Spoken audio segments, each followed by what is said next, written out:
আগেরটা ছিল নবুয়তের দলিল, আর পরের 23 বছর আমাদের জন্য শরীয়তের দলিল। পরের 23 বছরের প্রতিটা নড়াচড়া আমাদের জন্য শরীয়ত। আগের 40 বছরের কাউল ও ফেল আমাদের জন্য শরীয়ত নয়।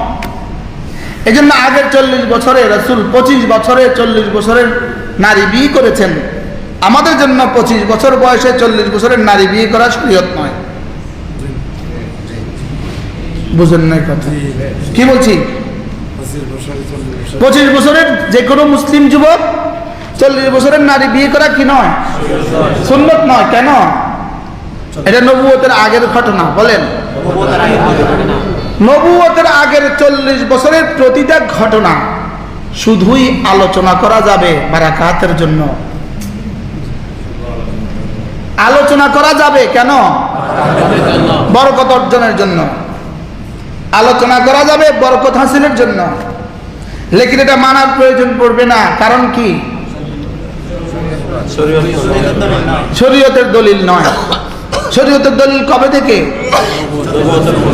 এবার জন্ম কি 40 বছরের সাথে সম্পর্কিত না 23 বছরের সাথে সম্পর্কিত? এই প্রসঙ্গটা নিয়ে আমি আর আলোচনা করতেই চাই না। এটা নিয়ে আমি আর আলোচনাই করতে চাই না। আমার উচিত আমার রাসূলের 23 বছরের নবুয়তের জীবন নিয়ে প্রতিটা সেকেন্ড নিয়ে আলোচনা করা। আগেরটা বলা মানে যেন পরেরটাকে ছোট করা। পরেরটার প্রতিটা সেকেন্ড মাহফুজ, আগেরটা মাহফুজ না। কি বলছি বলেন? আগেরটা কি না? মাহফুজ না। 2-4টা মশহুর ঘটনা বাদ দিলে আগের পুরা 40 বছরের জিন্দেগি A to Z মাহফুজ না। বুঝেন নাই? আর পরের 23 বছরের নবুয়তের জিন্দেগি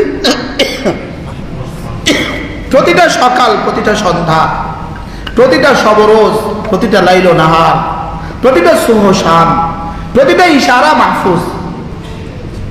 কেন মাহফুজ হবে না? কারণ উম্মতের জন্য কিয়ামত পর্যন্ত শরীয়তের দলিল। কেন মাহফুজ হবে না বলেন? উম্মতের জন্য কি? শরীয়তের দলিল। এজন্য সবটা মাহফুজ। লেকিন আগের গুলো কি না? আগের গুলো শুধু ঐতিহাসিক রাওয়ায়াত, আর পরের গুলো প্রতিটা আসানি। পরের গুলো কি? প্রতিটা সনদ দ্বারা প্রমাণিত। আর আগের গুলো কি বলেন? ইতিহাস। আগের গুলো কি? ইতিহাস আর সনদের মধ্যে পার্থক্য আছে। এই জন্য শাহাদাত আর সনদের মধ্যে পার্থক্য আছে।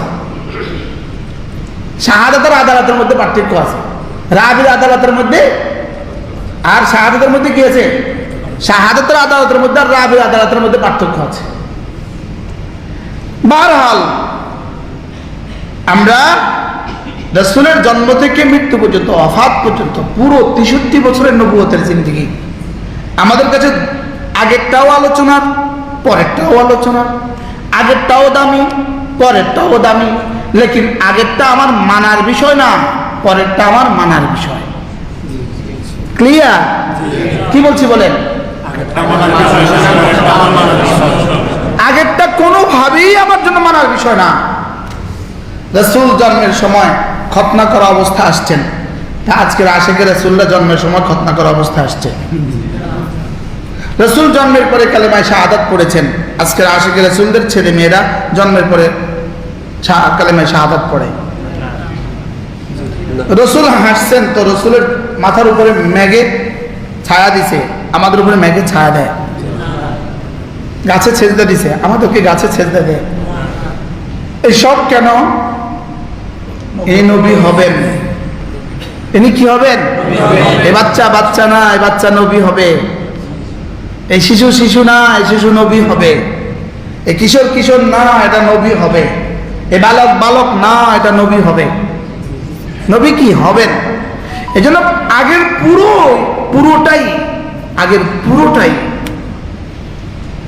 পুরোটাই বরকতময়, আলোচনা করা যাবে। লেকিন এটা নিয়ে হাঙ্গামার কিছু নাই। সবচেয়ে বড় বিষয় হলো, আপনারা এগুলো শুনতে শুনতেও কি হয়ে গেছেন, আমি এগুলো ছিটতেই চাই না আজকাল, ইদানিং কালে না, এগুলো আমার কাছে প্রয়োজনীয় নয়। আম্মা আয়েশা সিদ্দিকা রাদিয়াল্লাহু তাআলা আনহা রাসূলের চেহারার দিকে তাকালেন, বলে ইয়া রাসূলুল্লাহ মালি, আমার কি হলো, মালি আরবদের মুহাওয়ারা, আমার কি হলো, উরিকা, আমি যখনই আপনার চেহারার দিকে দেখি তাতাহাররাকু শাফাতাইকা ইয়া রাসূলুল্লাহ, আপনার দুটো ঠোঁটকে আমি নড়তে দেখি। এটা হলো আমাদের জন্য জরুরি। এটা কি নবুয়তের আগের ঘটনা না নবুয়তের পরের ঘটনা? আয়েশা নবুয়তের আগে আসছেন না নবুয়তের পরে আসছেন?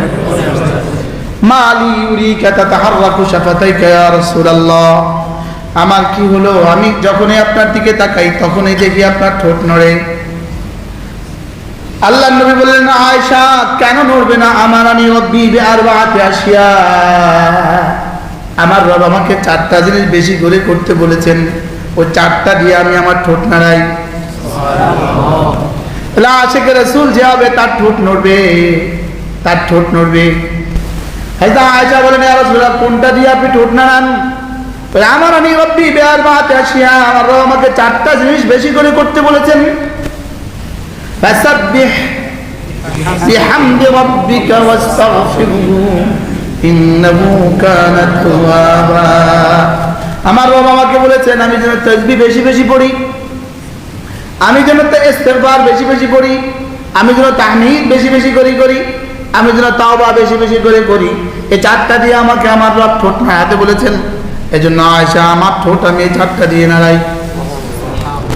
সুবহানাল্লাহি ওয়া বিহামদিহি আস্তাগফিরুল্লাহ ওয়া আতুবু ইলাইহি। পড়েন তো, সুবহানাল্লাহি ওয়া বিহামদিহি আস্তাগফিরুল্লাহ ওয়া আতুবু ইলাইহি। এই 4টা দিয়ে আমি আমার ঠোঁট নাড়াই, 4টা একসাথে আছে। 4টা কি? এটা হলো আজকে যার ঠোঁট জিকির দিয়ে নড়বে, এটা হবে আশিকে রাসূল। কি তাহলে আশিকে রাসূলের ঠোঁট নড়বে জিকির দিয়া, বলেন কি কি দিয়া? এজন্য লাকাদ কানা লাকুম ফি রাসূলিল্লাহি উসওয়াতুন হাসানাহ লিমান কানা ইয়ারজুল্লাহ ওয়াল ইয়াওমাল আখির ওয়া যাকারাল্লাহ কাসীরা। রাসূলের মধ্যে রয়ে গেছে উত্তম নমুনা। কার জন্য উত্তম নমুনা? কার জন্য? যে আল্লাহকে চায়, আর কার জন্য? যে আখিরাতকে চায়, আর কার জন্য? যে বেশি বেশি জিকির করে তার জন্য।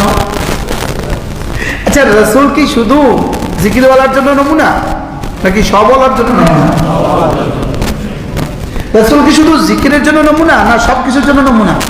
লেকিন এটাকে তাখসিস করলো কেন? লাকাদ কানা লাকুম ফি রাসূলিল্লাহি উসওয়াতুন হাসানাহ লিমান কানা ইয়ারজুল্লাহ ওয়াল ইয়াওমাল আখির। পড়ো, ওয়া যাকারাল্লাহ কাসীরা। আল্লাহ রাসূলের মধ্যে রয়ে গেছে সর্বোত্তম নমুনা। কার জন্য? যে আল্লাহকে চায় তার জন্য। আর কার জন্য? যে আখিরাতকে চায় তার জন্য। আর কার জন্য?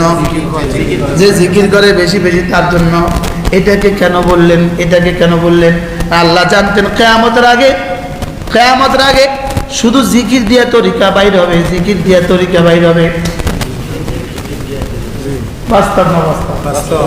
এখন পৃথিবীতে বাংলাদেশে যত তরিকা আছে, হিন্দুস্তান পাকিস্তানে যত তরিকা আছে, সব তরিকা কি দিয়া বাইরেছে? জিকির দিয়ে।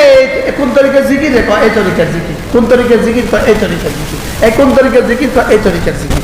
তো রব বলেন না না, কোন তরিকার জিকির দরকার নাই, রাসূল যে তরিকা করেছেন সেই তরিকা। রাসূল জিকিরের জন্য সর্বোত্তম নমুনা। বলেন বলেন বলেন বলেন, আবার বলেন।